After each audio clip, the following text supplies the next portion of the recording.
Imana ishimwe cyane. Turabasuhuje mu izina rya Yesu ngo iteka abahire kandi abahe umugisha. Reka dushimire Imana yakomeje gutanga imbaraga kandi ikabaha n'ubushake no gutanga umwanya wo gukurikirana ijambo ry'Imana. Abakurikiye mu cyumweru cyose gishize, abo twashoboye kubana ku munsi w'ejo n'abatanze uyu munsi, Imana ibahe imigisha myinshi. Amazina ni Kayihura Labani nk'uko umuyobozi wa gahunda amaze kubivuga. Rero tukaba tugira ngo dukomeze twiga ijambo ry'Imana.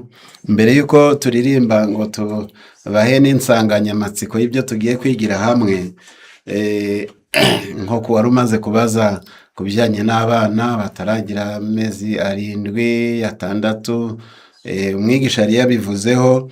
Akenshi inama zihabwa umubyeyi kuko igifu cy'uwo mwana kiba kitarashobora igogora ry'imiti. Ngira ngo mwene data yigeze avuga nko kuri kapsine iyo umubyeyi ayikoresheje ku buryo bwiza no ku rugero rwiza, nyuma y'amasaha 6 ibigeze mu mashereka, umwana konka, ikamufasha ku bicurane, ubuhumekero n'izindi nama. Ikindi ku bijyanye n'inama zijyanye n'ubuzima, inama zijyanye n'ubuzima nazo turaza gusubiza ibibazo bigereranije, ariko hariho ibindi biba bisaba ko nyir'ubwite anyurira mu gikari, noneho ukamubaza ibibazo ku buryo bitasubizwa muri rusange. Ibyo abantu babyumve, ni nayo mpamvu hatangwa iriya nimero, aba ari ukugira ngo uwaba afite ibibazo byihariye bisaba n'inama zihariye n'ibibazo byihariye anyuriye kuri iriya nimero. Byose ntibyashobora gusubirizwa muri rusange. Rero turifuza ko aho abantu bari mu miryango bahaguruka kugira ngo bize kubafasha kuruhura ingingo zabo, noneho tuze kuririmba. Nyuma yo kuririmba dusenge, hanyuma dukomeze twiga ijambo ry'Imana. Indirimbo y'107 ivuga ngo menyesha ibya Yesu, menyesha ibya Yesu byose maze ubinyandikemo. Menyesha ibya Yesu byose maze ubinyandikemo, mbwira ibye by'ingenzi byose, nezezwa no kubyumva. Mbwira uko abamarayika baririmbye yavutse, ngw'icyubahiro ku Mana, amahoro abe mu bisi. Menyesha ibya Yesu byose maze ubinyandikemo, mbwira ibye by'ingenzi byose, nezezwa no kubyumva. Mbwira n'ibyo mu butayu, n'iminsi yahamaze, n'uburyo yageragejwe agatsinda ibishuko. Mbwira n'iby'imirimo ye, vuga uko yababajwe agahemurwa bamwanze, agahinyurwa nk'impabe. Menyesha ibya Yesu byose maze ubinyandikemo, mbwira ibye by'ingenzi byose, nezezwa no kubyumva. mbwira iby'umusaraba we uwo bamubambyeho, mbwira naho bamuhambye, mbwira nuko yazutse, n'urukundo ruhebuje ntacyo twarugeraho,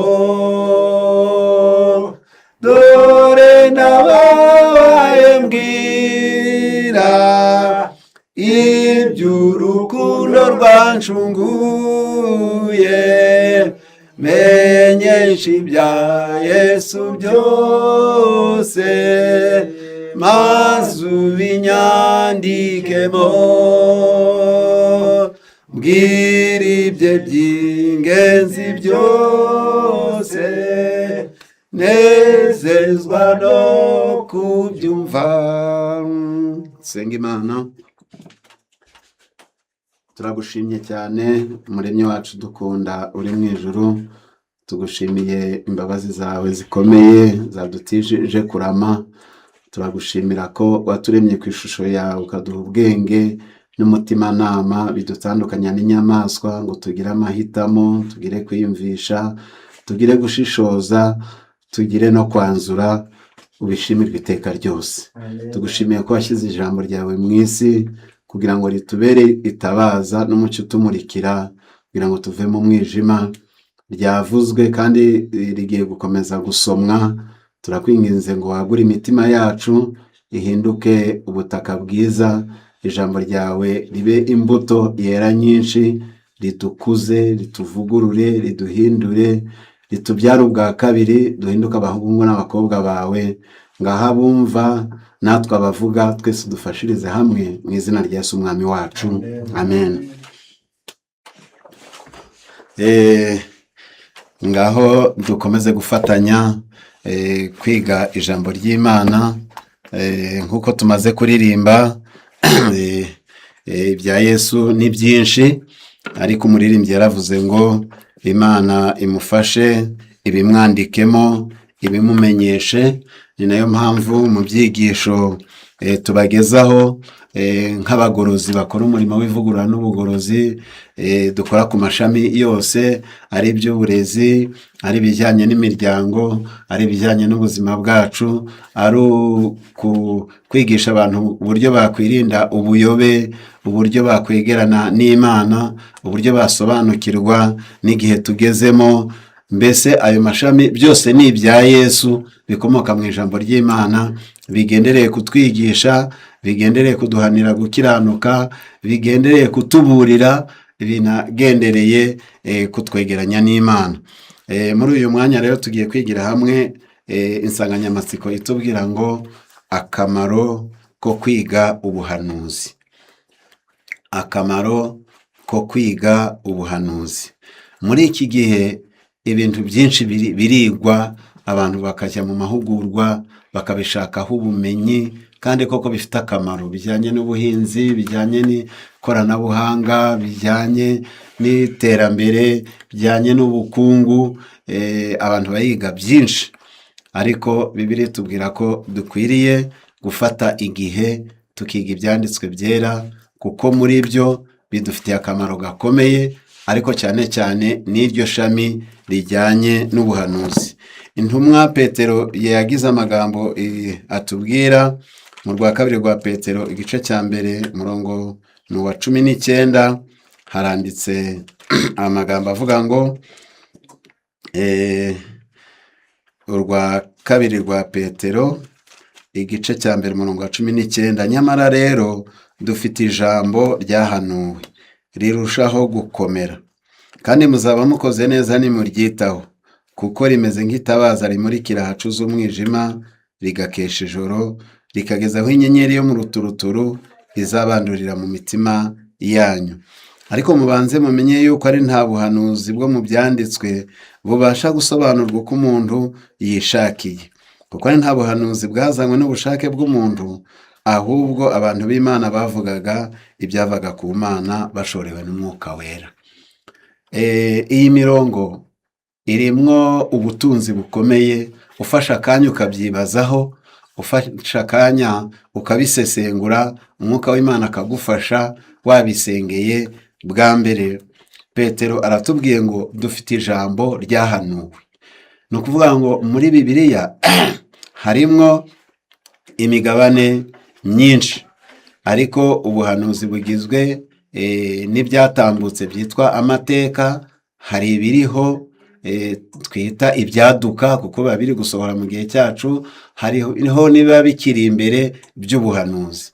Ariko ngo tuzaba tugize neza iryo jambo ryahanuwe ngo rirushaho gukomera. Ni ukuvuga ngo ni ijambo rifite agaciro. Icyakora kuko budashobora gusobanurwa uko umuntu wese yishakiye, ubwo ni ukuvuga ngo rirakomeye koko. Ariko Imana ifite uko yabyoroheje, cyane cyane kuri twebwe mu minsi y'imperuka. Ibyari idadi, ibintu byari bikomeye cyane by'ubuhanuzi bwa Daniyeli, Imana yongeye kubihishurira Yohana, byitwa ibyahishuwe. Ubu turiho mu gihe cy'amahirwe, aho umuntu wese naho yaba atarize ariko akaba afite ubushake n'inyota, ashobora gusoma agasobanukirwa, ashobora gusomerwa agasobanukirwa, akamenya aho igihe kigeze, akamenya n'ibyo Imana imusaba. Ubwo buhanuzi Petero asobanuye ko bumeze nk'itabaza, bumeze nk'itara. Namwe murazi ukuntu biba rikenewe iyo bwije, iyo bugorobye, amatara aracanwa ku mihanda, mu mazu tukayacana, aho tunyurira tugakenera kumurikirwa, kuko umuntu ugenda nijoro arasitara, umuntu ugenda nijoro arayoba, umuntu ugenda nijoro arateba. Aho yakagombye kugenda isaha imwe ashobora kuhagenda n'amasaha 10. Urumuri ruba rukenewe mu buzima bwacu. No mu by'umwuka rero dukeneye ubuhanuzi. Ubuhanuzi buri kuvugwa aha ngaha ntabwo ari ibyo warose n'ibyo ngewe narose, ntabwo ari inzozi, ntabwo ari bya bindi byo gushakisha by'amayerekwa yawe yihariye, dore ko bamaze kutwereka ko akenshi birimo n'ubuyobe. Ahubwo ni ijambo ry'Imana ry'ubuhanuzi bwahanuwe, bwanditse, bwahanuwe na Daniyeli, bwahanuwe na Yeremiya, bwahanuwe na Yesaya, bwanditswe na Yohana, ahumekewe n'umwuka w'Imana, byandikirwa twebwe abasohoreweho n'imperuka y'ibihe, ngo niturushaho kubyitaho tuzaba tugize neza. Nituryitaho, kuryitaho ni ukuhe? Ni ukubitangira igihe ukabisoma, ni ugushaka kubisobanukirwa nk'uko Daniyeli yabikeneye, ni ukubitangira igihe. Dufite igihe cyo gucuruza, dufite igihe cyo guhinga, dufite igihe cyo gukora, kandi nibyo kuko ni ngombwa ko dukora ngo tubeho, ariko tugomba gushaka n'akanya twageneye gusoma ijambo ry'Imana no kuryiga, kugira ngo dusobanukirwe ijambo ry'Imana. Tuzaba tugize neza nituryitaho, kuko rimeze nk'itabaza. Kandi koko biranditse muri Zaburi 119 umurongo w'105, ijambo ryawe ni itabaza ry'ibirenge byanjye, ni umucyo umurikira inzira zanjye. Njyewe nawe, mwebwe abanteze amatwi, tudavuze hatabayeho irobanura ngo idini, urugero rw'imyaka umuntu agezemo, oya, amashuri wize, oya, uwo ari we wese iri jambo riramureba, azaba agize neza naryitaho, kuko rizamuvana mu mwijima rimuzane mu mucyo w'itangaza, ngo kugeza ubwo inyenyeri izabandurira mu mitima yacu. Uriya mwijima uvuzwe ni ubuyobe buriho, uriya mwijima ni ibinyoma, uriya mwijima ni ibihimbano, uriya mwijima ni ibishuko bya Satani bimaze kuzura iyi si. Udafite ijambo ry'Imana, udafite ijambo ryahanuwe, wahera mu rujijo, wahera mu byaha, wajya mu buyobe, wajya mu bwaka, wajya mu kazuyaze, wajya mu bukonje. Ijambo ry'Imana niwo muti Imana yashyizeho kugira ngo rishobore kutubatura no kutwereka inzira yadufasha. Mu gitabo cyitwa intekerezo, imico n'ubumuntu, ndifuza gusomamo paje imwe, ariko muri iyi nsanganyamatsiko turareba mwo ingingo 3. Turareba akamaro ko kwiga ubu buhanuzi, turareba impamvu Satani ajya abuza abantu kubwiga. Ingingo ya 3 turareba bumwe mu buhanuzi, twibande mu Byahishuwe igice cya 7, turebe icyo Imana yaduhishiye muri icyo gice, uburyo kitureba n'uburyo bushobora kudufasha, biri muri icyo gice cya 7 cy'ibyahishuwe. Ndasubiramo, insanganyamatsiko iratubwira akamaro ko kwiga ubuhanuzi. Turaza kureba akamaro ko kubwiga koko, turaza kureba impamvu Satani abuza abantu kubwiga. Icya gatatu, turaza kureba bumwe muri ubwo buhanuzi twitaye ku byahishuwe igice cya 7. Muri icyo gitabo giheruka Bibiliya hahishemo ubutunzi, hahishemo amabanga, hahishemo ibyadufasha twebwe kwitegura kugaruka k'umwami wacu. Agakiza k'abantu gashingiye ku myanzuro bakwanzura bamaze kumva ubwo butumwa. Muri icyo gitabo cyitwa Intekerezo, Imico n'Ubumuntu, ni icya mbere, ni umuzingo wa mbere. Handitsemo ijambo rikomeye ritubwira ngo iyo ukuri kwa Bibiliya kwakiriwe kuzahura ibitekerezo n'umutima. Iyaba ijambo ry'Imana ryarahawe agaciro karyo, abato n'abakuze bari kwisubiraho mu mutima bagakomezwa n'amahame, ari byo byari kubafasha gutsinda ibishuko.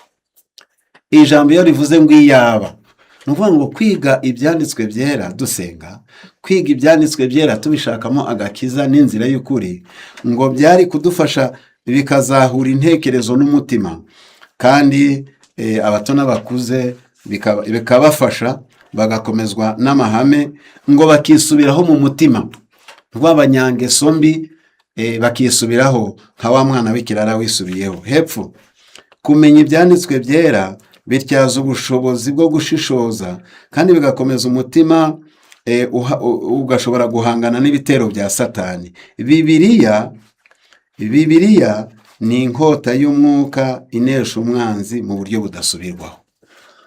Bibiliya ni inkota y'umwuka inesha ibishuko by'umwanzi mu buryo budasubirwaho. Paje 99 bavuzemo irindi jambo rikomeye rivuga ngo tudafite Bibiliya twahinduka agakinisho k'inyigisho z'ibinyoma. Turamutse tudafite Bibiliya, umuntu wese akayoboka ibyo yihitiyemo. Uhuye nawe akamutwara mu butayu, undi akamutwara mu manga, undi akamubwira ibyo yakora n'ibyo yibwiye muri kamere ye. Ntabwo Imana yabigennye ityo ngo umuntu wese yiyobore. Yaduhaye Bibiliya kugira ngo itubere ikarita ituyobora ngo muri iyi si, niko bavuze muri iki gitabo. Imana yayiduhaye nk'ikarita ishobora kutuyobora nk'abantu bari kunyura mu nyanja irimo imiraba, irimo aho abantu bakubita urutare, basekura intaza. Imana iduha Bibiliya cyane cyane iyi ngingo irebana n'ubuhanuzi. Rero ngo kugira ngo turindwe inyigisho z'ibinyoma, kugira ngo dutsinde ibishuko, ubwo turi muri ka kamaro, bizahura umutima, bigatuma twisubiraho, bituma tutaba agakinisho k'inyigisho z'ibinyoma, bituma nanone umuntu amenya ahavuye n'aho ari kujya. Bibiliya ni nk'isoko, kurushaho kuyicengezamo amaso niko irushaho kugaragara ko yimbitse. Ukuri gukomeye kw'amateka yera gufite imbaraga itangaje n'ubwiza bwagutse buza mu bihe by'iteka. Nta bumenyi bushobora kugereranywa n'ubumenyi buhishura imico y'Imana. Bibiliya muri iryo shami rirebana n'ubuhanuzi, Bibiliya yose ni nziza, Bibiliya yose irera, ijambo ryayo ryose ryahumetswe n'Imana rifite umumaro ku mwana w'umuntu. None Petero aratubwiye ngo tuzaba tugize neza nituryitaho, cyane cyane tukita kuri iyo ngingo y'ubuhanuzi. Mu gitabo cyitwa Maranata, paje ya 30, handitsemo iri jambo rikomeye ritubwira ngo, paje ya 30 haranditse ngo abarya umubiri kandi bakanywa ku maraso y'umwana w'Imana, ubwo ni ijambo ry'Imana, bazunguka ukuri kwahumetswe n'umwuka wera mu gitabo cya Daniyeli n'ibyahishuwe. Aha baradushishikariza kwiga ubuhanuzi bwa Daniyeli n'ibyahishuwe, kandi bazatangira gukorana imbaraga zidashobora gusubizwa inyuma. Iminwa y'abana izafungukira gutangaza ubwiru butangaje buhishwa intekerezo z'abantu. turiho mu gihe cyo gusohora kw'ibyaduka byinshi kandi bikomeye. Ubwinshi mu buhanuzi bugiye gusohora bwiyungikanya bwihuse. Buri kinyabubasha cyose kigiye kwitegura gukora. Amateka y'isi azisubiramo. Intugunda za kera zizongera kuzuka, kandi akaga kazaza mu bwoko bw'Imana mu mpande zose. Ibikomeye biri kwigarurira umuryango wose wa mwene muntu. Ibintu byose biri ku isi biri kugerwaho n'akaga. Mwige ibyahishuwe. Twige ibyahishuwe. Iyi ngingo ni nayo mpamvu twahisemo muri iyi nsanganyamatsiko gufata kimwe mu gice cyo mu byahishuwe, kuko iyi nyandiko iratubwiye ngo mwige ibyahishuwe, mwitaye ku isano bifitanye na Daniyeli, kuko amateka azisubiramo. Bitewe n'amahirwe yose dufite mu by'iyobokamana, tugomba kumenya byinshi uyu munsi kuruta ibyo tuzi. Ndasubira muri iri jambo, mwige ibyahishuwe n'isano bifitanye na Daniyeli, kuko amateka azagenda yisubiramo. Abantu bake banabyumva. Niba mu gihe cya Daniyeli barashize igishushanyo mu kibaya cya Dura, bari kutubwira ngo bizisubiramo. Niba mu gihe cya Daniyeli hari abatawe mu rwobo rw'intare, baravuze ngo bizisubiramo. Niba mu gihe cya Daniyeli harabayeho gushishikara kugira ngo abantu basome kandi bige, ngo byinshi bizagenda byisubiramo. None kubera iyo mpamvu dufite amahirwe. Bitewe n'amahirwe dufite mu by'iyobokamana, tugomba kumenya byinshi uyu munsi kuruta ibyo tuzi. Abamarayika bifuza kurunguruka mu kuri kwahishuriwe ubwoko bw'Imana busoma ijambo ry'Imana bufite imitima imenetse kandi busengera kugira ngo bahabwe ubumenyi butangwa n'Imana yonyine ku rugero ruhanitse, rwimbitse kandi rwagutse. Ndifuza ko twihuta dusomye paje y'160, paje y'160. Nanone icyo gitabo cya Maranatha handitsemo iri jambo, ni ibiri kudushishikariza muri ako kamaro ko kwiga ibyanditswe byera. Haranditse ngo 160, handitse iri jambo rikurikira: ubwo twegereza amateka y'isi by'umwihariko, dukeneye kwiga ubuhanuzi bujyanye n'iminsi ya nyuma. Igitabo giheruka isezerano rishya cyuzuye ukuri dukeneye gusobanukirwa. Ubutumwa bukomeye bwatanzwe kuri gahunda iboneye yo mu byahishuwe bugomba gufata umwanya w'ibanze mu ntekerezo z'ubwoko bw'Imana. Ibi Satani abizi neza. Azi neza yuko abantu bize neza ubuhanuzi bwa Daniyeli n'ibyahishuwe, ibishuko bye babitahura, imitego ye bayimenya, uburiganya bwe babumenya. Ni nayo mpamvu n'abagerageje kwiga no gusoma Bibiliya no kuyigishwa, bigishwa muri Zaburi. Ni nziza rwose, irimo guhimbaza, irimo n'ibyadufasha, ariko ntabwo bihagije. No mu byo kurya bisanzwe ntabwo wahorera imboga gusa cyangwa ngo uhorere ibirayi gusa. Haba hakenewe n'ibindi byo kurya by'inyubakamubiri n'ibyo kurya bikomeye.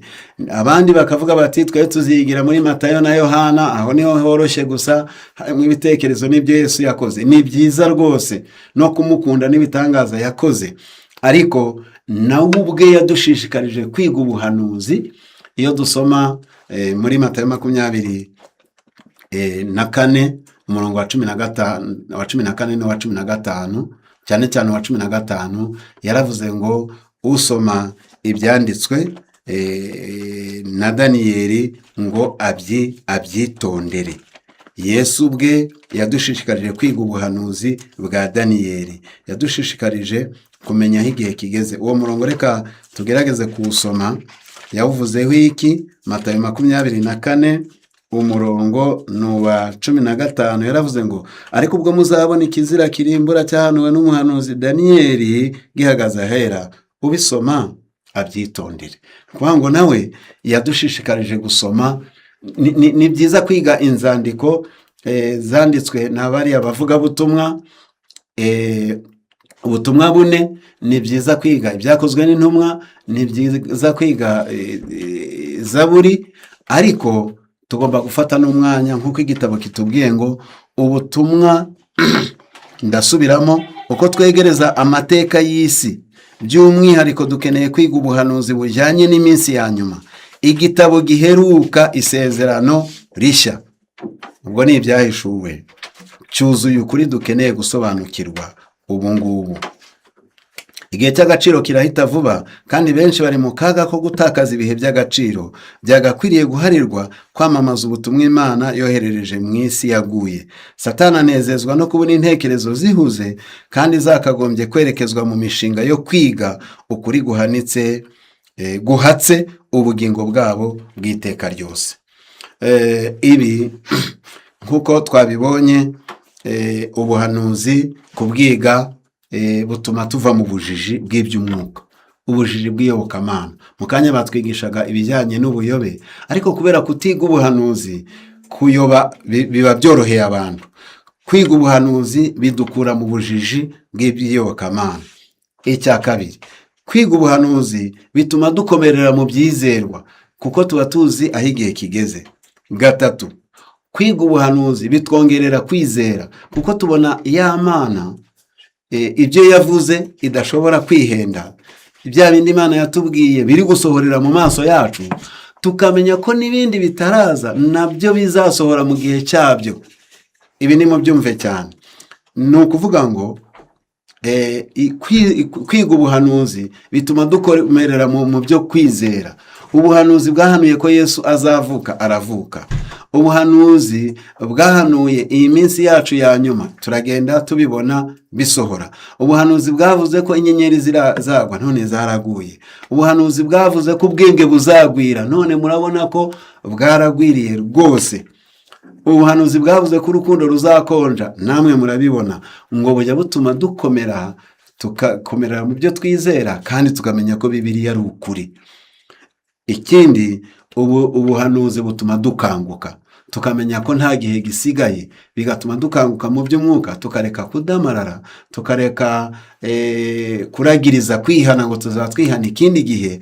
Ubuhanuzi butuma tugira intekerezo zikangutse, kandi ubuhanuzi buturinda ubuyobe. Ibyo rero Satani abizi neza, uwo mukino yarawukinnye, kandi n'uyu munsi azakomeza kuwukina. Mu gitabo cy'intambara ikomeye, Tragédie des siècles, urupapuro rwa 408 cy'igifaransa, turasoma iri jambo. Ubwo kuba turi kujyana kandi ingingo ya mbere turayishoje. Akamaro ko kwiga ubuhanuzi ni uko iyo tubwitayeho bumeze nk'itabaza ritumurikira mu mwijima, ntidusitare, ntituyobe, kugeza igihe inyenyeri yo mu ruturuturu ariyo Yesu Kristo izabandurira mu mitima yacu. Ku bw'ibyo rero, ubuhanuzi butuvana mu bujiji bw'iby'umwuka cyangwa by'ibyokamana, butuma dukomerera mu byizerwa, byongera kwizera kwacu. Ubuhanuzi buradukangura, tukamenya aho igihe kigeze, ntitudamarare. Ubuhanuzi buturinda ubuyobe iyo tubusobanukiwe neza. Noneho tugiye ku ngingo ya kabiri ituma Satani atubuza kubwiga. Atuma abantu ari ababwigisha, ari n'ababwiga, bati ibyo bintu birakomeye, ibyo bintu ni amabanga aremereye, Bibiliya ni inyanja, njyewe iyo babigiyemo simbyumva, birimo imibare, birimo ibintu biremereye. Ariko reka ubwenge bwacu twe kubutetesha. Imana yaduhaye ubwonko bugari cyane.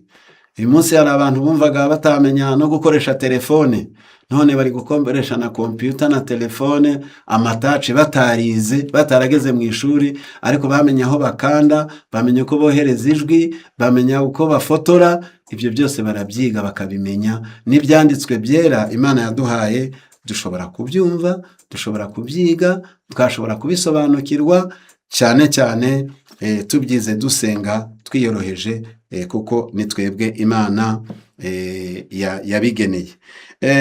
Paje 408 hari umukino Satani yakoze, kandi n'uyu munsi aracyawukora, ngo umunezeza cyane. Paje 408, reka dusome, handitse amagambo akurikira.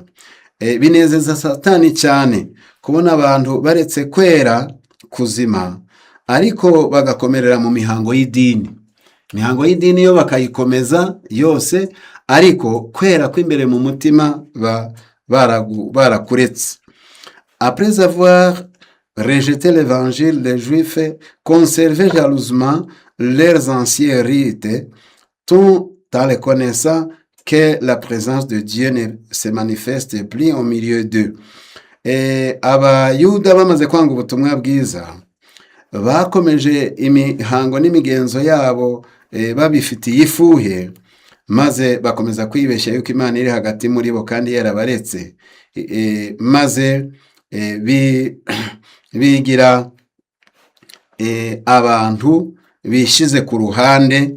La prophétie de Daniel indiquait la façon si précieuse l'état de l'avenir du Messie. Ubuhanuzi bwa Daniyeli bwerekanaga neza mu buryo bwahuranije igihe cyo kuza kwa Mesiya, et prédisait si clairement sa mort, kandi bwasobanuraga urupfu rwa Mesiya, qu'il en défendait l'étude, babuzanya kubwiga, et que le rabbin finirent même par prononcer l'anathème contre ceux qui s'y donneraient. Aya magambo arakomeye cyane. Satani murebe umukino yakinnye. Abisirayeli bari barahawe ubuhanuzi bwa Daniyeli bwerekana neza igihe Mesiya azazira, bwerekana neza urupfu azapfa, byari ibintu bisobanutse.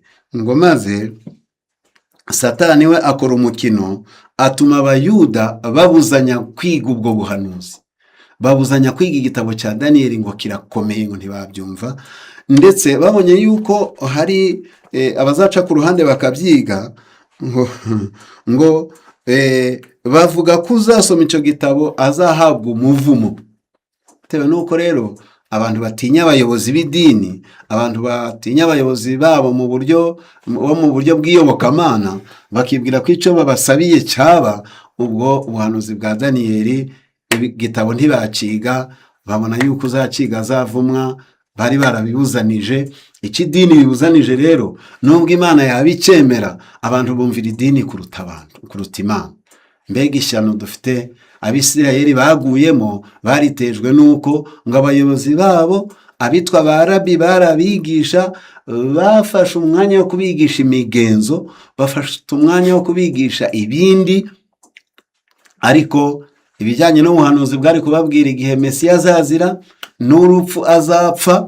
Ni nayo mpamvu byababereye urujijo. Mesiya yavuga ati ni njyewe Mesiya wasezeranye, Yohana ari kumwerekana, bo bakavuga bati reka da, ko abayobozi bacu batabivuga, abatware bacu bakuru ntacyo bavuga. Bari barabuzanije kwiga igitabo cya Daniyeli, kwiga ubuhanuzi bari barabibujije, ndetse bavuga ko hazavumwa umuntu uzasoma igitabo cya Daniyeli. Dans son aveuglement et son impénitence, le peuple d'Israël est resté pendant 18 siècles indifférent aux offres précieuses du salut et aux bienfaits de l'évangile. Mu buhumyi bwabo no kutagira icyo bitaho, ubwoko bw'Isirayeli bwagumye muri uko kuba basimbirimo ibinyejana 18, maze amahirwe y'ubutumwa bwiza barayanga. Exemple effroyant et solennel de danger que court celui qui rejette la lumière du ciel. Ibyo ni umuburo ukomeye cyane w'akaga umuntu yageramo igihe cyose yanze imiburo yo mu ijuru. Satani yakoze umubare kugira ngo Abisirayeli bazange Yesu, yakoze umubare kugira ngo bazange ubutumwa bwiza, ababuza kwiga ubuhanuzi. Wowe unteze amatwi, umukristo wabatijwe cyangwa utarabatizwa, cyangwa akaba yenda ibyo gusenga utanabyitaho, ariko Imana irakurarikira kwiga ubuhanuzi, ukamenya neza ibyashize, ibiriho n'ibizaza. Satani yikubuza gusoma ibyanditswe kuko muri byo harimo ubugingo buhoraho. Ni Yohana igice cya 5 umurongo wa 39, murondora mu byanditswe kuko muzi yuko muri byo mufitemo ubugingo buhoraho. Muri iki gitabo cy'intambara ikomeye nanone page 370 hatubwiraho andi magambo nifuza ko twakurikirana. Haranditse ngo, duhereye kuri 69, haranditse ngo hahirwa usoma amagambo y'ubuhanuzi bw'iki gitabo. Ubwo ni Ibyahishuwe 1 umurongo wa 3. iyo migisha ntabwo yagenewe umuntu wanga gusoma. Byanditseho ngo n'abumva amagambo y'ubuhanuzi bw'iki gitabo. Et n'a pas non plus pour des personnes qui ne veulent pas entendre parler des prophéties. Nanone uwo mugisha ntabwo wagenewe abantu banga kumva amagambo y'ubuhanuzi. Arakomeje ati, umuhanuzi arakomeje avuga ati, n'ababwumvira n'abakomeza ayo magambo kuko yanditse. Epfo haranditse ngo l'Apocalypse de ce Jean est la révélation de scène d'un intérêt palpitant pour l'Église. Ibi ni mu gitabo cy'ibyahishuriwe Yohana. Birimwo ibintu bifitiye inyungu cyane itorero. Muri icyo gitabo intumwa yanditse akaga, intambara no gucungurwa guheruka ku bwoko bw'Imana. Byose byaranditswe kugira ngo bizafashe twebwe abasohoreho n'imperuka y'ibihe. Yavuzemo byinshi ariko ndihutira hepfo. Pourquoi cette partie importante des écrits sacrés est-elle si peu connue? Kubera iki uwo mugabane w'inyandiko zera uzwi n'abantu bakeya, utazwi cyane? Kubera iki igitabo cy'ibyahishuwe kititabwaho cyane, kitazwi cyane, kidakunda gusomwa no gusobanurwa cyane, n'abakize bakakiga amajejuru? Ngo biterwa n'iki? Igisubizo: oya, ikindi kibazo. D'où vient cette répugnance générale à entreprendre l'étude de ces enseignements? Mbese uko kuba basimbirimo no kutita kuri icyo gitabo bya rusange, kutiga izo nyigisho bituruka he? C'est le fruit d'un effort calculé du prince des ténèbres pour cacher aux hommes ceux qui dévoilent ses pièges. Baravuze ngo ni umusaruro w'umuhati urimo imibare w'igikomangoma cy'umwijima kugira ngo abantu bahishwe imitego ye batazayitahura. Kutiga igitabo cy'ibyahishuwe bituruka he? Ngo bituruka kuri Satani wakoze imibare ngo abuze abantu, kuko azi neza yuko baramutse bizi ibyahishuwe bashobora gutahura imitego ye. Kandi koko Bibiliya iratubwira ngo gutega ikiguruka umutego kiwureba aba ari ukurushwa n'ubusa. Satani azi neza yuko abasore bize ibyahishuwe, abasaza bakabyiga, mu itorero bigahabwa umwanya, abantu bamenye uburiganya n'imitego bya Satani bakaba batakibiguyemo. Ni nayo mpamvu atubuza gusoma ibyanditswe. Wayifata ibitotsi bikaza, wayifata filime zikaza, ukayirambika ukareba amafilime, waba uyirebyeho urwenya rukaza rw'abasore bakabura umwanya wo kuyiga. Azi neza yuko Bibiliya yizwe, abantu bakiga ibyahishuwe ngo bamenya neza imitego ye, maze barangiza bakamucika.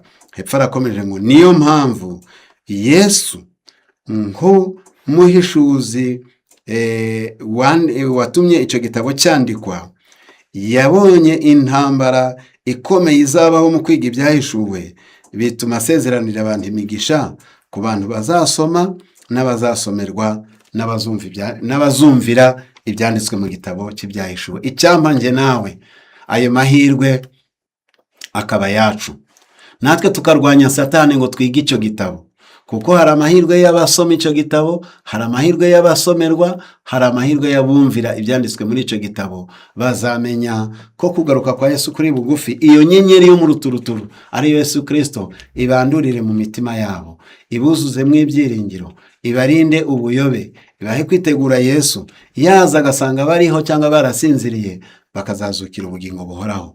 Bizatuma baba umugisha mu isi, baba umugisha mu miryango yabo, kuko buzuye izo nyandiko zera mu mitima yabo. Bazaba abantu badashobora kuyobwa n'uwo ari we wese, bitewe n'uko bagiye mu byanditswe byera kandi bibabera umugisha. Uwo mugabane wa kabiri nawo turawushoje. Muvandimwe uri kunyumva, nshuti uteze amatwi aho uri hose, cana itabaza ryawe ni Bibiliya, somamo bikeya. Ibyo bikeya usaba umwuka w'Imana bikumvishe, bizakurinda gusitara, bizakurinda kuyobagurika, bizaturinda kubika ibibazo, ahubwo tubiga igisubizo, haba mu muryango no muri sosiyete, kuko ijambo ry'Imana twabonye ko rikangura umutima, rigatuma umuntu yisubiraho, kandi bikamurinda kugwa mu bishuko bya Satani. Ubwo tumaze kumenya rero ko Satani yakoze imibare akabuza abantu kwiga ibyanditswe byera, cyane cyane ubuhanuzi bw'ibyahishuwe na Daniyeli, reka tumurwanye, kuko ibyanditswe biravuga ngo mumurwanye mushikamye nawe azabahunga.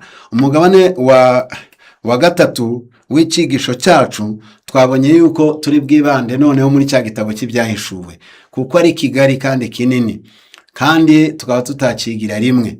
Tugiye kwibanda ku gice cya 7 cy'ibyahishuwe kitubwira ibijyanye no gushyirwaho ikimenyetso. Ese icyo kimenyetso ni ikihe? Kizashyirwaho ryari?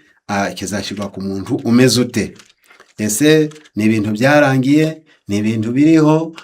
Ni ibintu dutegereje ahazaza? Ibyo byose umuntu akwiriye kubyitaho, maze bigatuma yumva neza ubuhanuzi kandi bukamugirira akamaro. Ibyahishuwe igice cya 7 duhereye ku murongo wa 1 handitse aya magambo akurikira: hanyuma y'ibyo mbona abamarayika 4 bahagaze ku mfuruka 4 z'isi, bafashe imiyaga 4 yo mu isi, kugira ngo hatagira umuyaga uhuha mu isi cyangwa mu nyanja cyangwa ku giti cyose. Mbona marayika wundi azamuka ava iburasirazuba, afite ikimenyetso cy'Imana ihoraho, arangurura ijwi rirenga, abwira ba bamarayika 4 bafashe ya miyaga bahawe kubabaza isi n'inyanja ati: ntimubabaze isi cyangwa inyanja cyangwa ibiti, tutaramara gushyira ikimenyetso mu ruhanga rw'imbata z'Imana yacu. Numva umubare w'abashyizweho ikimenyetso ngo ni 1,000 n'inzovu 4 n'ibihumbi 4, nibo bashyizweho ikimenyetso bo mu miryango yose y'Abisirayeli. Aha niho tugiye kwimbika ibyanditswe byera bidusobanurire icyashaka kuvugwa icyo ari cyo. Yohana mu iyerekwa rye yabonye abamarayika ngo 4 bari ku mfuruka 4 z'isi, ngo abamarayika bari bafashe imiyaga. Ubundi mu bigaragara nta muntu washobora gufata umuyaga, ariko marayika we kuko ari imbaraga z'Imana zo zifata iyo miyaga. Imiyaga ishushanya intambara, imyivumbagatanyo, ibintu by'imyigaragambyo, ibintu by'intambara, ngo nibyo byitwa mu buhanuzi, mu mvugo y'amarenga ngo ni imiyaga. Ibyo muzabisoma neza no muri Daniyeli, aho yabonye ngo umuyaga uhubukiye mu nyanja ngo havamwe inyamaswa. Umuyaga ni intambara, naho inyanja ni abantu benshi. Nuvuga ngo intambara ziza mu bantu, havamo inyamaswa. Inyamaswa ni ubutegetsi.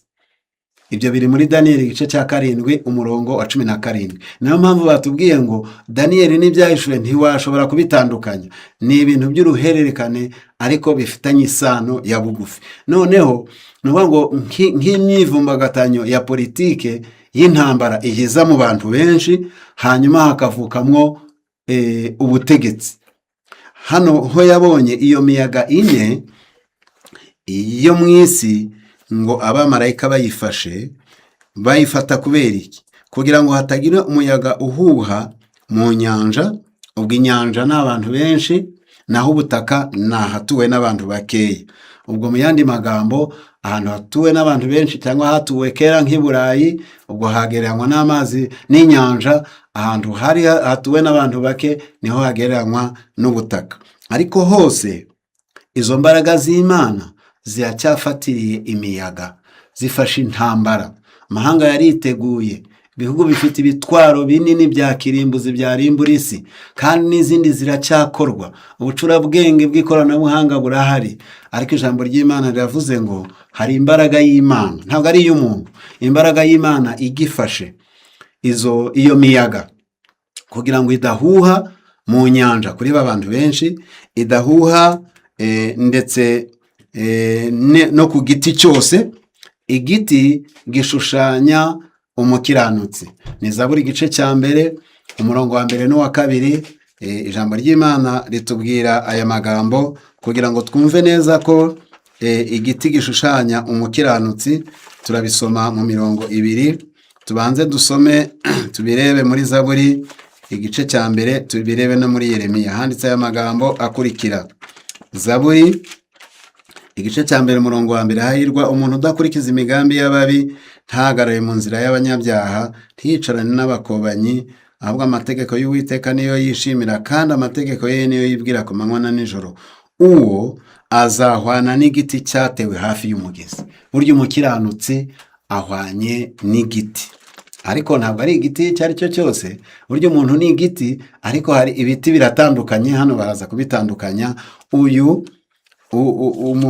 Igiti kiri hafi y'amazi, ni ukuvuga kiri hamwe n'isoko. Iyo soko igereranya Yesu, niwe ugereranywa n'umukiranutsi. Yeremiya 17 naho haradusobanurira icyo giti, handitse iri jambo Yeremiya 17 umurongo nuwa 5 n'uwa 6. Uwiteka, uko niko Uwiteka avuga ati: havumwe umuntu wiringira undi muntu, akishimira amaboko ye, mu mutima we akimura Uwiteka.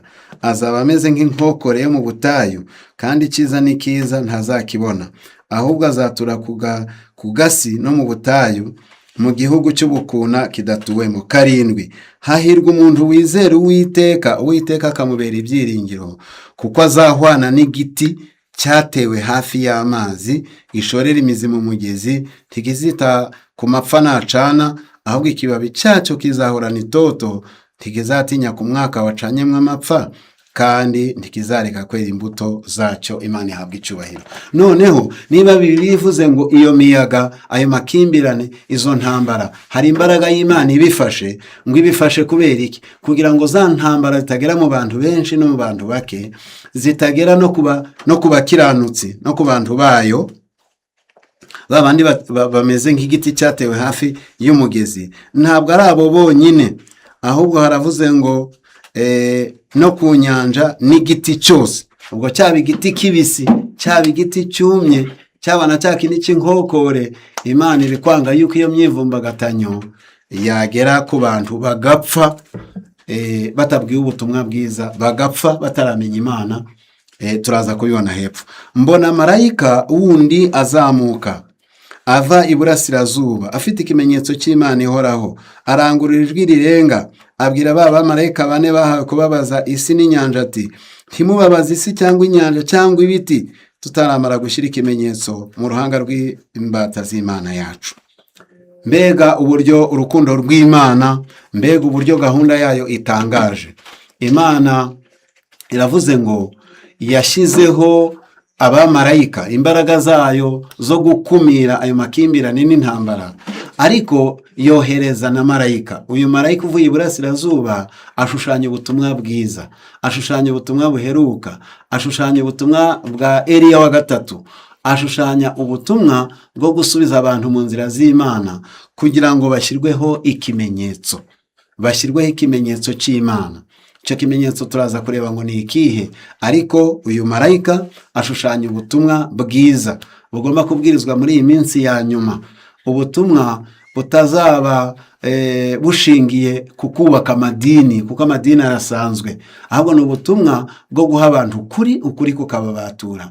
Ni ubutumwa bukura abantu mu binyoma, ni ubutumwa bukura abantu ku guhanga amaso abandi bantu, ahubwo amaso yabo bakayerekeza ku Mana, ngo ubwo butumwa bugashyiraho abantu ikimenyetso. Ni ikimenyetso cy'Imana. Noneho nyuma uwo marayika aravuga ati: ntimubabaze isi cyangwa inyanja cyangwa ibiti, tutaramara gushyira ikimenyetso mu ruhanga rw'imbata z'Imana yacu. Numva umubare hariya tutarahagera. Ndifuza ko dusoma amagambo ari muri Maranatha, igitabo cyitwa Maranatha, paje 243. Tuhasome aya magambo akurikira. 243 haranditse ngo: mbona marayika wundi ava iburasirazuba, afite ikimenyetso cy'Imana ihoraho, arangurura ijwi rirenga. Tumaze kuyasoma. Ku isi nta na kimwe gituje, amahanga ararakaye, ari mu myiteguro ikomeye y'intambara. Ishyanga riratera irindi shyanga, n'ubwami buratera ubundi bwami. Umunsi ukomeye w'Imana uri bugufi. Nyamara n'ubwo amahanga ari gukoraniriza hamwe imbaraga zayo ngo yinjire mu ntambara yo kumena amaraso, itegeko riracyahabwa abamarayika ngo bafate imiyaga ine kugeza igihe imbata z'Imana zizaba zimaze gushyirwaho ikimenyetso mu ruhanga rwazo. Mbega amagambo uburyo asobanutse. Amahanga ngo muri mw'isi nta na kimwe gituje. Amahanga ararakaye kandi ari mu myiteguro.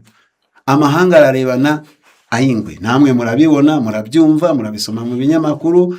Uburusiya na Ukraine murabikurikirana, Isirayeli na Irani murabikurikirana. Amahanga, ubwami ku bundi, amoko, ngo byose biri mu myiteguro, kandi ayo mahanga ararakaye kuko ni muri ya mpanda ikurikirwa n'iheruka. Ngo ariko nubwo bimeze bityo, nyamara nubwo amahanga ari gukoraniriza hamwe imbaraga zayo ngo yinjire mu ntambara yo kumena amaraso, itegeko riracyahabwa abamarayika ngo bafate imiyaga kugeza igihe imbata z'Imana zizaba zimaze gushyirwaho ikimenyetso ku ruhanga. Uvuga ngo nicyo gituma wumva abari bashyamiranye bashyizeho agahenge, mu kanya hakabaho imishyikirano, mu kanya Imana ifite inzira ibinyurizamo, ngo abantu b'Imana babanze bashyirweho ikimenyetso, babanze babwirizwe ubutumwa, babanze bisubireho, kuko iyo umuntu apfuye atari yahitamo, atari yizera, aho aguye niho urubanza ruzamusanga. Iyo aguye mu byaha biba birangiye. Imana mu mbabazi zayo rero yemera gutinza, kuko niyo iyobora amahanga ngo ikaba iburijemwo izo ntambara. Ariko ikibazo, bene muntu twebwe tukaba turadamaraye, twebwe tukabona ibintu ariko bizahora, twebwe tukabona ibyo bintu bitatureba. Ariko imbabazi z'Imana nizo zitinza kugaruka kwa Yesu, nizo zikumira iyo miyaga n'iyo ntambara n'amakimbirane, kugira ngo ahari abantu benshi hagereranywa n'inyanja be guhura n'ako kaga. Igiti umukiranutsi aho ari, umuntu w'Imana aho ari, arindwe, abona agahe ko kwisubiraho, abona agahe ko kwiga ibyanditswe byera, abona agahe ko kwikiranura na mugenzi we, abona agahe ko gukora ibyiza, abona agahe ko kwisuzuma. Hepfo harakomeje ngo magingwa ya imiyaga ine iracyafashwe kugeza ubwo imbata z'Imana zizamara gushyirwaho ikimenyetso mu ruhanga rwazo. Ubwo nibwo imbaraga zo mu isi zizihuriza hamwe ubushobozi bwazo bwose ngo bajye mu ntambara iheruka. Mbega uko twagakoresheje neza iki gihe gito gisigaye cy'imbabazi kuri twe. Icyo ni icyo kwitonderwa. Mbega uburyo twagakoresheje. Mbese namwe ni mufotore izo mbaraga zari zigiye kwihuriza hamwe, isigaho ihinduka umuyonga. Imana irazifashe ikazifata kugira ngo njyewe nawe tubwirwe ubutumwa, tubwirize ubutumwa, n'abandi babwirizwa ubutumwa, twese budufashe kugira ngo twezwe. Mbega uburyo ngo ako gahe twakagombye kugakoresha neza. Abemerera intekerezo zabo kuraragira bagomba kwikosora. Ibitekerezo bikwiriye kwibanda ku Mana. Ubu ni igihe cyo kwihatira kunesha akamenyero kabi no mu mutima wa kamere. Mbere yuko twinjira hepfo, mbese ikimenyetso cy'Imana gishyirwa ku ruhanga rw'abana bayo ni ikihe? Icyo kimenyetso kibashyirwaho ni igiki? Ese ni kashe? Ese ni igiki kizabaranga? Ni imyambaro ya uniforme bazambara? Oya, ntabwo ari ikintu kigaragarira amaso, ahubwo baradusobanuriye ngo ni ikimenyetso abamarayika bashobora gusoma, ariko ntabwo gishobora gusomwa n'abantu, kuko marayika murimbuzi agomba kubona icyo kimenyetso cyo gucungurwa. Ab'ijuru babonye ikimenyetso cy'umusaraba w'i Karuvari ku bahungu n'abakobwa babyawe n'Imana. Icyaha cyo kwica amategeko y'Imana cyakuweho, bambaye imyambaro y'ubukwe kandi bumvira bakiranukira amategeko y'Imana yose.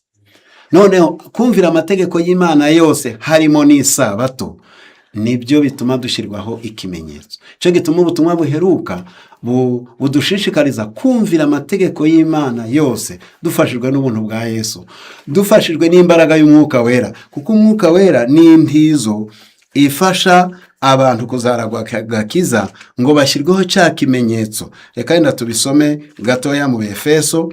Ndasoma mu Befeso iyi mirongo yombi ngo abantu barushaho kuyumva. Na Befeso igice cya mbere umurongo wa 13 haranditse ngo ni nawe mwiringiye mumaze kumva ijambo ry'ukuri niryo ry'ubutumwa bwiza bw'agakiza kanyu, kandi mumaze kwizera niwe wabashyizeho ikimenyetso, icyo Mwuka Wera mwasezeranijwe. Iyo abantu bamaze kumvira ubutumwa bwiza, bakizera, bagahinduka, bakava mu byaha, bagakomeza amategeko y'Imana, bagakomeza isabato y'umunsi wa karindwi, ntabwo ari isabato y'umunsi wa gatanu, ntabwo ari isabato y'umunsi wa mbere ku cyumweru nka none, ahubwo isabato y'umunsi wa karindwi yanditse mu Kuva 20, yanditswe henshi mu byanditswe, ya yindi Yesu yaruhutse, ya yindi intumwa ze zaruhutse, ngo iyo sabato iri mu mategeko 10, iyo tumaze kwakira ubutumwa bwiza, ngo dushyirwaho ikimenyetso n'Umwuka Wera. Igice cya 4 umurongo wa 30, kandi ntimuteze agahinda Umwuka Wera w'Imana wabashyiriweho kuba ikimenyetso kugeza ku munsi wo gucungurwa. Bana b'Imana, impamvu abamarayika bafashe ziriya ntugunda, impamvu abamarayika bafata amakimbirane ari mu bihugu no mu bantu, impamvu abamarayika batinza ibyagombaga kurimbura iyi si ngo biyuzuzemo intambara ya Harimagedoni, ni ukugira ngo njyewe nawe dushyirweho ikimenyetso. Icyo kimenyetso rero ntabwo ari ikigaragarira amaso, ahubwo ngo ni ukwemera ukuri ukagushikamamo, ni ugusobanukirwa ukuri kw'ijambo ry'Imana, ugakomeza amategeko y'Imana. Niko byanditse, reka mbisubiremo. Ab'ijuru babonye ikimenyetso cy'umusaraba w'i Karuvari, ubwo ni kuriya gucungurwa ku bahungu n'abakobwa b'Imana. Icyaha cyo kwica amategeko cyakuweho, bambaye imyambaro y'ubukwe kandi bumvira ndetse bakiranuka ku mategeko y'Imana yose. Turi mu kaga cy'uko amategeko bamwe barayagabanije, ayandi barayahindura, ariko bazashyirwaho ikimenyetso n'abayumvira yose, kuko yanditswe n'Imana n'urutoke rwayo, aza ku bisate 2 by'amabuye, nta riruta irindi, nta ryakuweho, ahubwo agomba kwimurirwa mu mitima yacu, tugashimangirwamo n'ikimenyetso cy'Umwuka Wera udushoboza kwamamaza ayo mategeko y'Imana. Icyo nicyo kiri gukorwa mu buturo bwera bwo mu ijuru. Twicumye imbere gatoya, abantu bazashyirwaho icyo kimenyetso nabo baravuzwe, ni nabo turi buze gusoreza. Kuko twatangiranye twabonye akamaro ko kwiga ubuhanuzi, tubona icyo butumariye, tureba uburyo Satani tubuza kubwiga. Ikindi tubonye ibyahishuwe igice cya 7 ko kiduhishiye ibintu bikomeye 3. Icya mbere kiratwereka yuko mu isi hari uburakari bw'amahanga, hari uburakari bw'amoko, hari uburakari bw'amami, hari uburakari bw'abantu ku giti cyabo. Imana ibirekuye isi yasandara, hari imbaraga y'Imana ibifashe yagereranijwe n'abamarayika kugira ngo ubutumwa bwiza bubanze bwigishwe mu isi yose, maze ababwemeye bashyirwaho ikimenyetso, ababwanze nabo bazashyirwaho ikimenyetso cy'inyamaswa, bazashyirwaho ikimenyetso Satani azabashyiraho, isi bemwe imigabane 2. Kubera iyo mpamvu Imana itindiriza izo mbabazi z'Imana kugira ngo nje nawe tubashe guhitamo. Ariko se abashyirwaho icyo kimenyetso ni bantu ki? Bavuze ngo ni Abisirayeli. Ubwo ntabwo ari Abisirayeli ku mubiri, ahubwo ni Abisirayeli mu by'umwuka, kuko ibyanditswe biratubwira ngo iyo tumaze kwakira Yesu tukamwizera, duhinduka bene Aburahamu. Ko bene Isirayeli ku mubiri bamwe n'ubu ntibizera Yesu, abandi ntibizera Bibiliya, abandi ni abapagani rwose. Rero Abisirayeli bavugwa ahangaha ni abemeye Yesu, bakaba bene Aburahamu, nk'uko tubisoma mu Bagalatiya. Abagalatiya ni igice cya 3 umurongo wa 26. Mwese muri abana b'Imana, mubiheshejwe no kwizera Yesu Kristo, kuko mwese ababatirijwe muri Kristo muba mwambaye Kristo. None ntihakiriho umuyuda cyangwa umugiriki, ntihakiriho imbata cyangwa umudendezo, ntihakiriho umugabo cyangwa umugore, kuko mwese muri umwe muri Kristo Yesu. Ubwo muri aba Kristo muri urubyaro rwa Aburahamu, kandi muri n'abaragwa nk'uko byasezeranijwe. Noneho abantu bazashyirwaho ikimenyetso cy'Imana ni abantu bameze batya. Ezekiyeli igice cya 9 umurongo wa 4.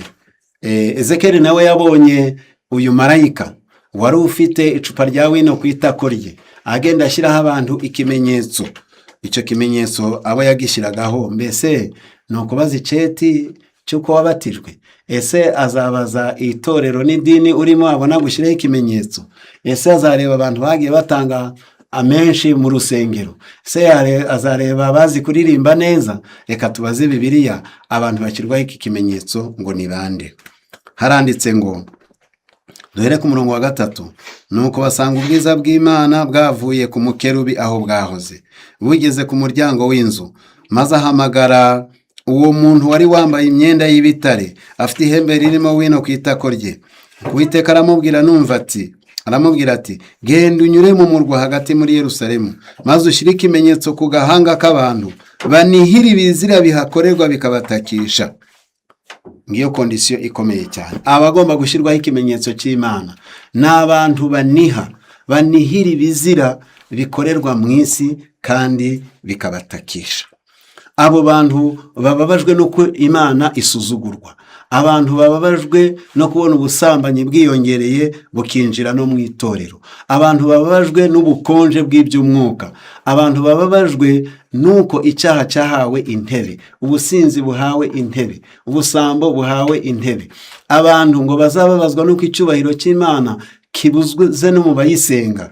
Abo bantu Imana ngo izabashyiraho ikimenyetso kugira ngo be kuzarimburanwa n'abandi. Icyo gitabo cya Maranatha paje 213, reka dusome ayo magambo. Handitse aya magambo akurikira. Haranditse ngo 213 mu bihe biheruka. Haranditse ngo haranditse ngo mu bihe biheruka. Ndatangira haruguru gatoya. Satani azi neza ibyaha yateye ubwoko bw'Imana gukora, kandi abarega avuga ko kubw'ibyaha byabo bikuyeho uburinzi bw'Imana, bityo akavuga ko ari uburenganzira bwe kubarimbura. Nyamara nubwo abayoboke ba Kristo bakoze ibyaha, ntabwo birunduriye mu butware bw'ibibi, bihannye ibyaha byabo, ndetse bashatse Uwiteka bicishije bugufi kandi bafite imitima imenetse, bityo umuvugizi wabo wo mu ijuru arabasabira. Abo bantu bihannye bakemera ibyaha byabo, Yesu abashyiraho ikimenyetso. Iyo ubutumwa bwiza bubwirijwe, abantu bagakabakabwa, imitima yabo bakayigarurira Yesu, bakayivana ku bantu no ku bintu no ku butunzi no ku byaha no ku binezeza, ngo Yesu ategeka marayika kubashyiraho ikimenyetso. Mu bihe biheruka ubwoko bw'Imana buzanihishwa kandi burizwe n'ibizira bikorerwa mu isi. Bazaburira abanyabyaha barira, bababwira iby'akaga barimo kubwo kuribata amategeko y'Imana, kandi bazicisha bugufi imbere y'Uwiteka bihana, bafite agahinda katavugwa. Ngaba abantu bazashyirwaho ikimenyetso. Mbega uburyo Imana itwifuriza ibyiza. Ndagusaba mukundwa, weho unteze amatwi, weho ureba ugakurikirana ubu butumwa, aho bwagusanze naho buzagusanga, ngo akagahe k'imbabazi imiyaga igifashwe, mu gihe ijuru ryose ritwitayeho riri kubuza umujinya w'amahanga kutwisukaho, ukoresha akagahe wiyuzuza n'Imana, kuko ntabwo uzi ejo uko bizaba bimeze. Ngo abantu bazabwirwa, ngo bazanihishwa n'ibizira biri ku isi, baburire abanyabyaha barira. Icya kabiri, ngo abantu nibamenya akaga barimo ko kurebata amategeko y'Imana, bakicisha bugufi imbere y'Imana bihana, ngo bazagira agahinda katavugwa. Abanyabyaha bazabaseka ku bw'ako gahinda kabo, kandi bagira urw'amenyo amahamagara yabo akomeje. Ubwo mu gihe bamwe bafite agahinda k'ibyaha byabo n'ubuyobe, hari abandi bazaba bari kubaseka ngo se aba bantu bari mu biki, ngo bya Bibiliya ngo byacuye igihe, ngo maninga ibyo bintu byo gusenga ngo ntukabinzaneho. Mbese abantu barabigize urugwenya, urubyiruko, abasaza, ngo barabigize nk'inkuru z'agakecuru kageze mu zabukuru.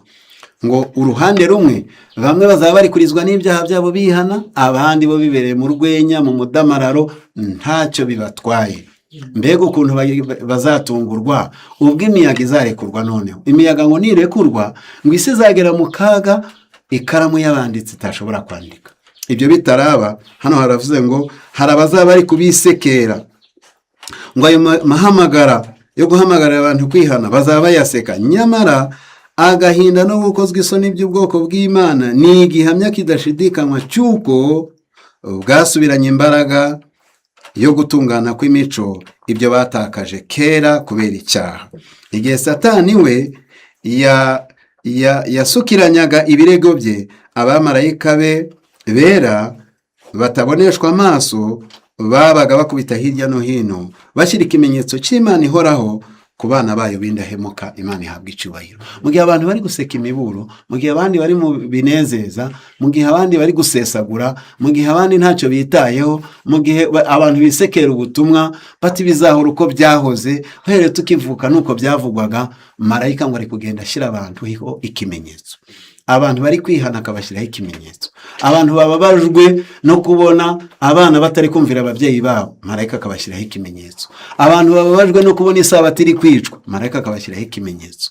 Abantu bababajwe no kubona abantu bakuru b'abasaza n'abakecuru batiyubaha ngo bamenye imyaka bagezemo, ahubwo ugasanga nyamunda kubabona ntabwo yenda ari ukubaciraho iteka, ariko ukabona umuntu afite imyaka nk'iyanjye, ahangaha afite imyaka 60, afite 70, ariko ari kugura kanta ngo ari kwanga ko umusatsi we wazamo imvi ngo yigira agasore. Nubwo wabigenza ute, nihobe ibyansize, mbese akumva ashaka kuba agasore. Hariho mperutse kumva ari kuvuga ngo abeza ngo bavutse ngo ashaje ngo abeza ngo bavutse ashaje. Rukumva ko abantu mu gihe bari muri ibyo, abandi bababajwe n'ibyaha byabo, abandi bari gutunganya imico yabo, marayika agenda abashyiraho ikimenyetso. Ntabwo ari ikimenyetso ngo kirebeshwa amaso, ariko marayika murimbuzi we ngo aragisoma, azamenya gutandukanya abagifite n'abatagifite. Abafite ikimenyetso cy'Imana barindwe, kuko amazina yabo ari mu gitabo cy'ubugingo. Abatafite icyo kimenyetso, nubwo yaba umusore yaba umusaza, yaba yarasenze cyangwa atarasenze, udafite icyo kimenyetso wese azarimbuka. Ibyanditswe biravuga ngo marayika yarabakumbanije, marayika murimbuzi, ku buryo nk'ingombe yuzura intumbi. Reka twigire imbere ho gatoya, 240 twihutira naho tuza gusoreza iki gitabo. Mujye mukunda kugisoma, cyandikiwe twebwe. Haranditse ngo 240, handitse amagambo akomeye. Abatajya bababazwa no gusigingira kwabo mu by'umwuka, ntibarizwe n'ibyaha by'abandi, ntabwo bazashyirwaho ikimenyetso. Nababwiye ngo turiga akamaro ko kwiga ubuhanuzi, twige impamvu Satani atubuza kubwiga, turareba ibijyanye n'ikimenyetso cy'Imana, dusoreze kuri aba bantu bazagishyirwaho, kugira ngo nawe uje muri uwo mubare. Ibi ntabwo turi kubyiga nk'amateka, no kugira ngo nawe ubwawe wibaze uti se ubu marayika aje yanshyiraho ikimenyetso, bya bindi nirirwamo, ibyo ndaramo iwanjye, bya bindi nkora mu ibanga, umumarayika kuko yakinshiraho. Baravuze ngo abatajya bababazwa no gusigingira kwabo kw'iby'umwuka, ngo abone yarasubiye inyuma. Warasengaga none ntugisenga, wararirimbaga ntibikibaho, wajyaga mu rwiherero warabiretse. Baravuze ngo ntabwo bashyirwaho ikimenyetso, ngo n'abatarizwa n'ibyaha by'abandi. Abavuga ko bakomeza isabato, ntabwo bose bazashyirwaho ikimenyetso. Hari abantu bajya bihumuriza akavuga ati ubwo bavuze ngo bakomeza amategeko y'Imana yose, ati rwose njyewe biracamo, ati njyewe bimeze neza kuko nkomeza isabato. Ariko baravuze ngo ntabwo bose bazashyirwaho ikimenyetso abakomeza isabato. Ndetse no mu bigisha abandi ukuri, harimo benshi bazashyirwaho ikimenyetso mu ruhanga rwabo. Bakiriye umucyo w'ukuri, bazi ibyo shebuja ashaka, basobanukiwe neza ingingo ku ngingo yo kwizera kwacu, ariko ntabwo bakora imirimo ihuje n'ibyo twizera. Abari bazi ubuhanuzi n'ubutunzi bw'ubwenge mvajuru bakagombye kuba barakoze ibihwanye no kwizera kwabo. Nta muntu n'umwe muri twe uzakira ikimenyetso cy'Imana mu gihe imico ye irimo ikizinga. Bene data, muri gukora iki muri uyu murimo ukomeye wo kwitegura? Ubu ni igihe cyo kwitegura. Ikimenyetso cy'Imana ntabwo kizashyirwa mu ruhanga rw'umugabo cyangwa umugore wanduye, ntabwo kizashyirwa mu ruhanga rw'abantu bifuza kandi bagakunda isi, ntabwo kizashyirwa mu ruhanga rw'abagabo cyangwa abagore bafite imitima iriganya n'indimi zivuga ibinyoma. Abantu bose bazashyirwaho ikimenyetso bagomba kuba batagira ikizinga imbere y'Imana, ari abakandida b'ijuru. Reka twihutire gusoreza kuri paje 55 kubw'igihe, ariko ndarikira buri wese kugira inyota yo kwiga ubuhanuzi, kugira inyota yo kwemera gusomerwa igihe atazi gusoma, kandi tugire umwete wo kumvira ibyanditswe muri ubwo buhanuzi kugira ngo dushyirweho ikimenyetso ubwo mu mbabazi z'Imana itindije igihe cyo kurimbuka kw'isi amahanga akaba agifashwe. Njyewe namwe twegere intebe y'ubuntu maze dukoresha igihe cyacu neza. Paje 55, reka nsome nsoza. Handitse amagambo akomeye, cya gihe noneho imiyaga izarekurwa, nicyo bagiye kuvugaho gatoya. Uyu munsi ijwi ry'imbabazi riracyahamagara, kandi Yesu arimo kwiyegereza abantu abakuruje umurunga, umugozi w'urukundo rwe. Ariko umunsi uraje ubwo Kristo agiye kwambara imyambaro ye yo guhora, gukiranirwa ko muri iyi si kuriyongera umunsi ku wundi, kandi igikombe nikimara kuzura igitabo kizazingwa, maze urubanza rushingwe, buri wese aryozwe ibyo yakoze. Icyo gihe nta kindi gitambo cy'ibyaha kizaba kikiriho, nibwo umwami azaza. Imbabazi n'urukundo rw'Imana biragutse cyane, kwihangana kwayo no kutita ku gukiranirwa kuri muri iyi si ni byinshi, ariko igihe kirageze ngo ntabwo ariko bizahora. Imbabazi zizarangira, gushyirwaho ikimenyetso bishyirwe ku musozo, maze marayika murimbuzi ahabwe ijambo, ahabwe umwanya, ngo azaba ari ugusuka umujinya utavanze n'imbabazi. Ibyo abantu bakinishije, bya bindi bisekeraga, noneho bazabona yuko nta mikino irimo, ahubwo uruhande umuntu wese yahisemo nirwo azahereramo by'iteka ryose. Reka Imana y'imbabazi idufashe. Ubwo Yesu agiteza ibiganza akakira abanyabyaha bose n'abaruharwa, akakira n'impezamajyo n'abanyantege nkeya, n'abigeze gutuka iby'Imana, n'abasubiye inyuma, n'abatarigeze kuyishakisha, abo bose Yesu abategeye ibiganza kugira ngo bashyirweho ikimenyetso, babaye barijijwe n'ibyaha byabo bikabashavuza, bakababazwa n'iby'abandi. Yesu azabaha imbaraga zibashoboza kwihana, Yesu azabaha imbaraga zibashoboza kwezwa. Byose niwe wabidukorera iyo tumuhaye ubushake. Reka tubumuhe, kandi ubuhanuzi butwereka igihe kigeze tubwiteho, butume tuva mu mwijima, tuva mu byaha no mu buyobe, tuzahabwa ubugingo buhoraho mu izina rya Yesu. Amen.